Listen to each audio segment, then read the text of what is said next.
महाराष्ट्रातील शेतकऱ्यांसाठी अत्यंत आनंदाची बातमी आहे। पुण्यश्लोक अहिल्यादेवी होळकर शेतकरी कर्जमाफी योजनेअंतर्गत पहिल्या हप्त्याचे वितरण थेट कर्ज खात्यावर यशस्वीरित्या करण्यात आले आहे। मुख्यमंत्री देवेंद्र फडणवीस यांनी एका क्लिकद्वारे राज्यातील 6,22,207 पात्र शेतकऱ्यांच्या बँक खात्यांमध्ये 5,029 कोटी रुपयांची रक्कम हस्तांतरित केली आहे। शासनाने जमा केलेली रक्कम आणि बँकांनी आकारलेले व्याज रद्द केल्यामुळे पहिल्या यादीतील या 6,22,000 पात्र शेतकऱ्यांची कर्ज खाती पूर्णपणे नील झाली आहेत। पहिल्या यादीतील ज्या शेतकऱ्यांचे आधार प्रमाणीकरण अद्याप पूर्ण झालेले नाही, त्यांनी त्यांचे ई-KYC पूर्ण करताच त्यांच्याही खात्यावर टप्प्याटप्प्याने पैसे जमा केले जातील।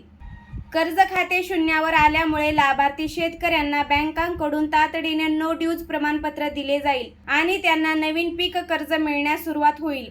अजून जवळपास 18 लाख खात्यांची पडताळणी सुरू असून काही चुकांमुळे बँकांकडे परत पाठवलेली 12 लाख खाती आठवडाभरात सुधारून क्लिअर केली जातील, अशी माहिती मुख्यमंत्र्यांनी दिली आहे।